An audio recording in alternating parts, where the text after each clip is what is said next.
Hello students, मैं doctor Arvinder Kaur MEd की online video class में एक बार फिर से आपका स्वागत करती हूँ। डियर स्टूडेंट्स, आप सभी जानते हैं कि आप मेरे साथ research method in education part 2 की पढ़ाई कर रहे हैं और पिछले कुछ वीडियो में हम sampling in quantitative, qualitative and mixed research की बात कर रहे थे, जो कि हमारा पेपर 11 का यूनिट 1 है।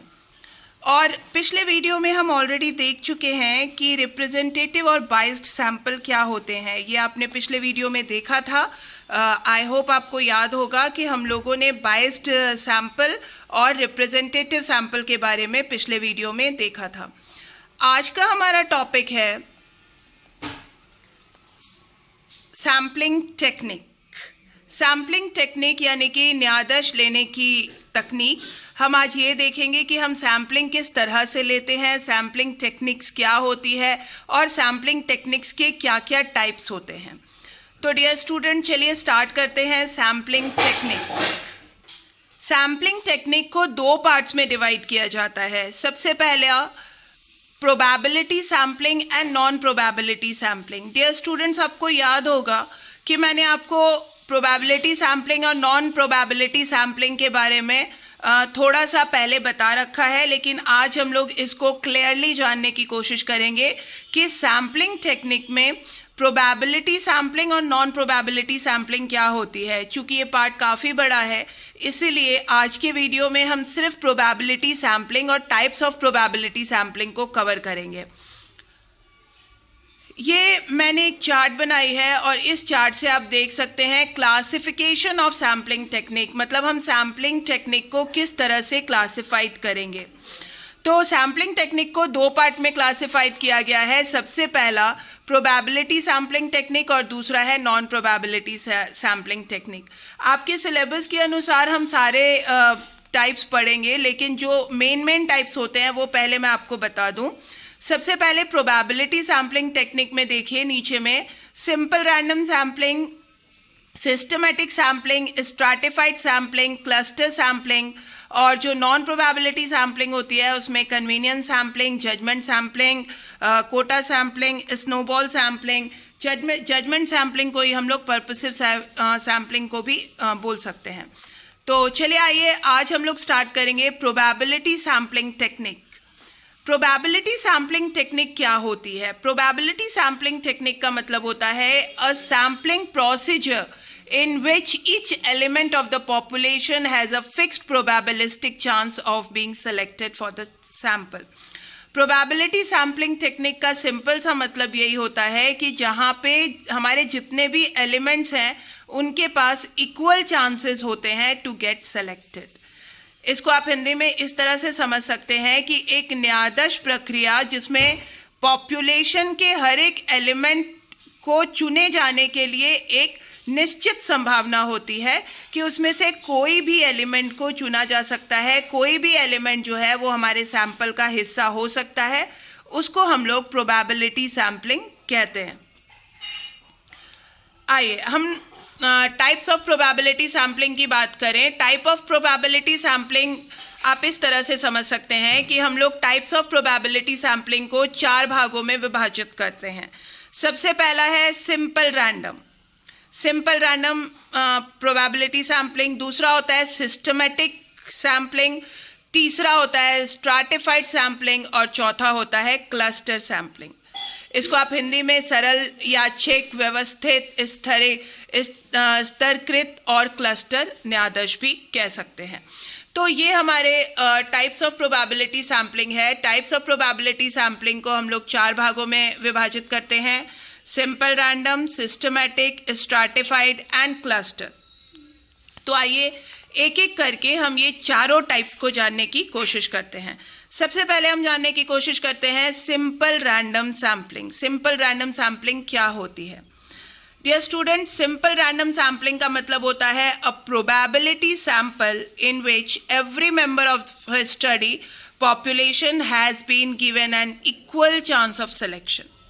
प्रोबेबिलिटी सैम्पलिंग साधारण शब्दों में कहें तो बहुत ही सिंपल होती है, बहुत ही आसान होती है। सिंपल रैंडम सैम्पलिंग, इसके नाम से ही पता चल रहा है कि इसमें नॉर्मली सिंपल तरीके से पॉपुलेशन में से आप कोई भी एलिमेंट का चयन कर सकते हैं। इसमें पूरी आबादी या पूरे पॉपुलेशन में से आप किसी भी एलिमेंट को सेलेक्ट कर सकते हैं, सबको समान मौका मिलता है। और जनसंख्या में जितने भी तत्व हैं उसमें कोई भी आपका नमूना बनकर या न्यादर्श या सैंपल के रूप में वो चयनित हो सकता है, उसमें कोई भी एलिमेंट सेलेक्ट हो सकता है। तो ये होता है हमारा सिंपल रैंडम सैम्पलिंग। दूसरा है सिंपल रैंडम सैम्पलिंग के एक एग्जाम्पल से हम इसको समझ सकते हैं। ये देखिए, ये सिंपल रैंडम है।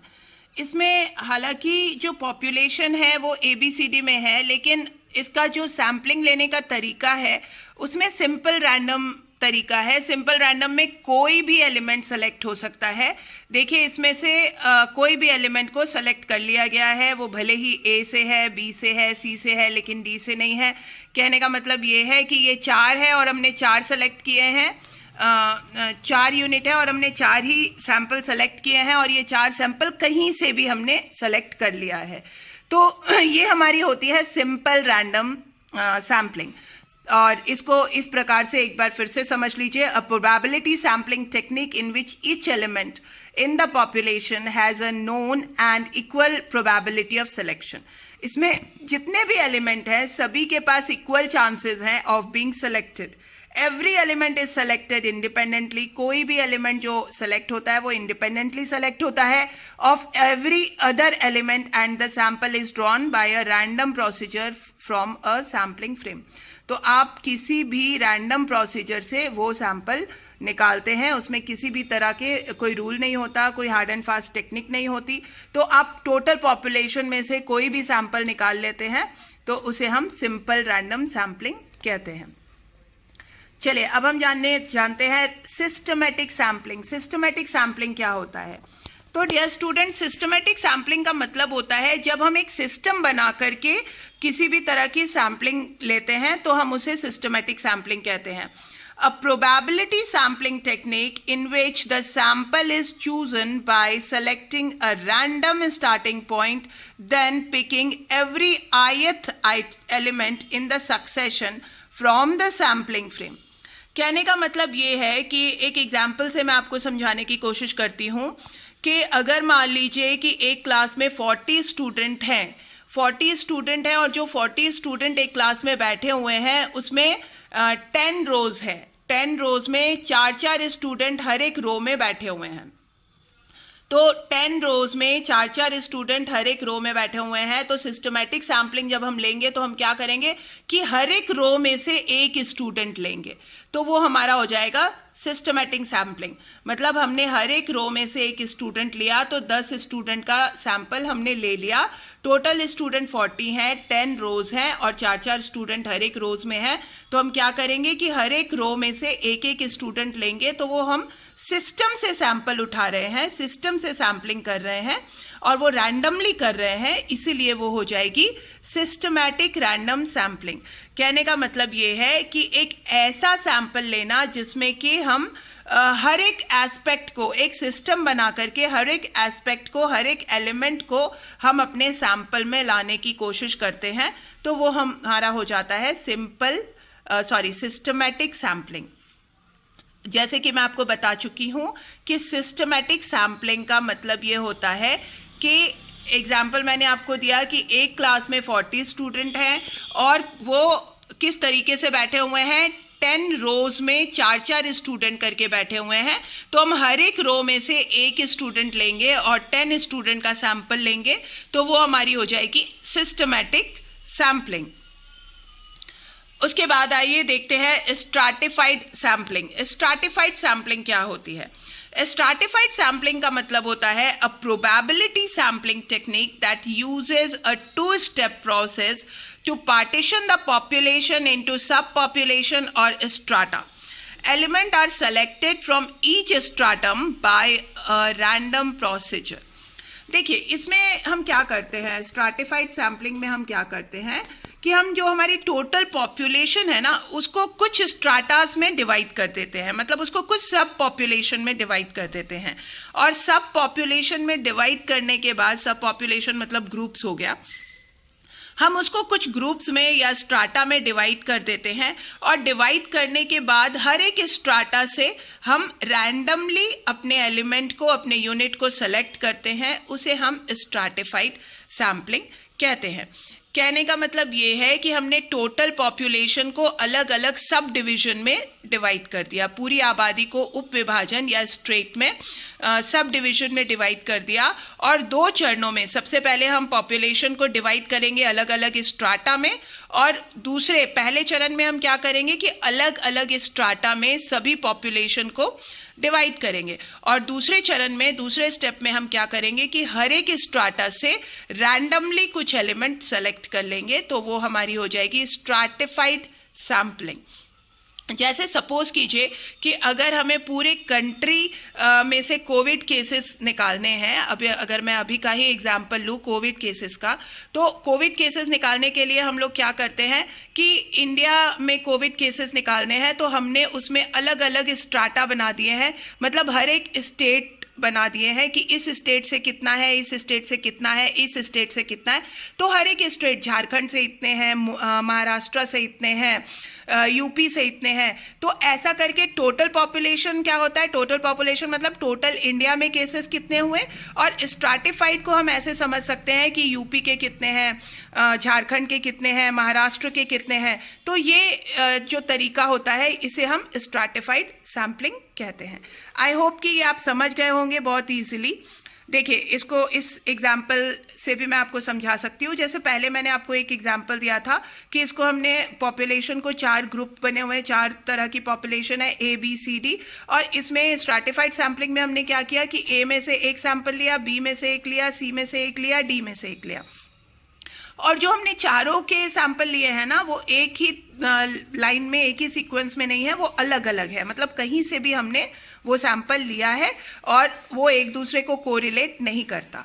तो ये हो गई हमारी स्ट्राटिफाइड सैम्पलिंग, जब हम अपनी टोटल पॉपुलेशन को अलग अलग चरणों में बांट देते हैं और उसमें से फिर उन स्ट्राटास में से एक एक सैंपल लेते हैं, तो उसे हम स्ट्राटिफाइड सैम्पलिंग कहते हैं।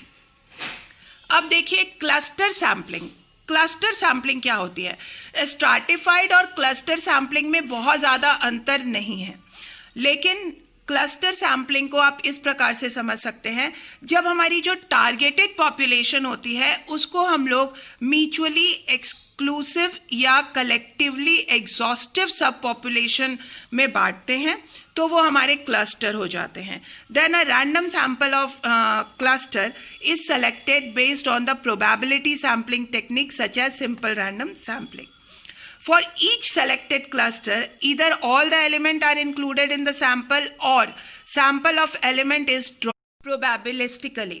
कहने का मतलब ये है कि जब हमें जिन क्लस्टर की ज़रूरत है, मतलब हम जो रिसर्च कर रहे हैं उस रिसर्च में अगर हमें किसी पर्टिकुलर क्लस्टर की या पर्टिकुलर सैम्पलिंग की ज़रूरत है, तो हम क्या करेंगे कि उसके डिफरेंट क्लस्टर बना देंगे, और डिफरेंट क्लस्टर बना करके हम अपने जो सैम्पल है उसी क्लस्टर में से लेंगे जिस क्लस्टर के कैरेक्टरिस्टिक्स को हमें ज़्यादा स्टडी करने की ज़रूरत है, उसे हम क्लस्टर सैम्पलिंग कहते हैं। जैसे सपोज कीजिए ये पॉपुलेशन है, इसका एग्जाम्पल हमने पहले भी लिया है, और इस एग्जाम्पल में हमने पहले क्या देखा था, अलग अलग टाइप में हमने अलग अलग तरह से इसमें से सैंपल लिए थे। लेकिन क्लस्टर सैम्पलिंग में देखिए हम सिर्फ B और C से 4 सैंपल ले रहे हैं, मतलब हमारा B क्लस्टर और C क्लस्टर है, इसको हम अपना क्लस्टर का नाम दे सकते हैं या क्लस्टर इसके बना सकते हैं। और जो 4 सैंपल हमने लेने हैं, हमने 2 B से लिए हैं, 2 C से लिए हैं, A और D को बिल्कुल एक्सक्लूड कर दिया है क्योंकि वो हमारे क्लस्टर का पार्ट नहीं है। तो डियर स्टूडेंट, ये होती है क्लस्टर सैम्पलिंग। इसके बाद आपके सिलेबस में मल्टी स्टेज सैम्पलिंग है, जिसको मैं अगले वीडियो में आपको बताऊंगी। और आज के लिए आप ये 4 सैम्पलिंग को अच्छी तरीके से समझ लें और इसके नोट्स बना लें। सबसे पहला जो आपको समझना है वो है सिंपल रैंडम सैम्पलिंग, दूसरा जो आपको समझना है वो है सिस्टमैटिक सैम्पलिंग, तीसरा जो आपको समझना है वो है स्ट्राटिफाइड सैम्पलिंग, और चौथा जो आपको समझना है वो है क्लस्टर सैम्पलिंग। तो आई होप ये चारों तरह की सैम्पलिंग आपको समझ में आ गई है। इसमें से कोई भी सैम्पलिंग अगर आप नहीं समझ पाते हैं या जिसको समझने में आपको कोई भी तकलीफ है, तो मुझे व्हाट्सएप कीजिए या इवनिंग की क्लासेस में मुझसे अपने सवाल कीजिए। आपके सारे सवालों के जवाब मैं दूंगी और नेक्स्ट वीडियो में हम एक बार फिर से इसको रिवाइज करेंगे और फिर नॉन प्रोबेबिलिटी सैम्पलिंग टेक्निक की बात करेंगे। तो आज तक के लिए इतना ही। Thank you so much.